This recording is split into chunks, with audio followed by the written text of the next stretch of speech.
গত কয়েক মাস ধরেই ক্রমাগত দাম বাড়ছে স্বাস্থ্য বীমার প্রিমিয়ামের। একদিকে যেমন বাড়ছে চিকিৎসার খরচ, তেমনই ক্লেম মেটানোর ক্ষেত্রে অসঙ্গতি দেখা যাচ্ছে। এই পরিস্থিতিতে এবার কঠোরভাবে হস্তক্ষেপ করতে চলেছে ভারত সরকার।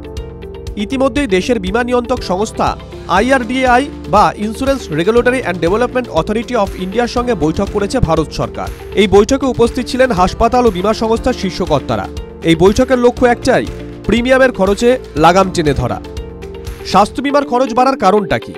সময়ের সঙ্গে সঙ্গে ভারতে বাড়ছে স্বাস্থ্য খাতের খরচ, আর এই খরচ বৃদ্ধি সাধারণ মুদ্রাস্ফীতির তুলনায় অনেকটাই বেশি।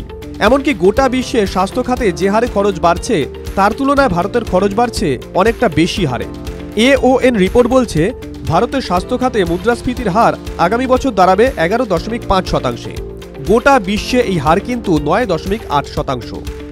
বীমা সংস্থাগুলো এজেন্টদের প্রায় 20% পর্যন্ত মোটা কমিশন দিয়ে থাকে। এই খরচ যায় গ্রাহকের পকেট থেকেই। এছাড়াও ক্লেম মেটানোর সময় সংস্থাগুলো অনেক সময় প্রয়োজনের তুলনায় কম টাকা দেয়, আর এই বিষয়গুলো নিয়ে উদ্বেগ প্রকাশ করছে IRDAI। এই চাপ কমাতে একাধিক পদক্ষেপ করতে চলেছে কেন্দ্র। এর মধ্যে অন্যতম হল প্রিমিয়ামের ঊর্ধ্বসীমা বেঁধে দেওয়া এবং এজেন্টদের কমিশনের উপর নিয়ন্ত্রণ আনা।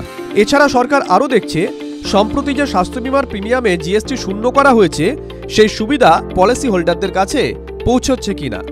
Bureau report, TV9 Bangla digital.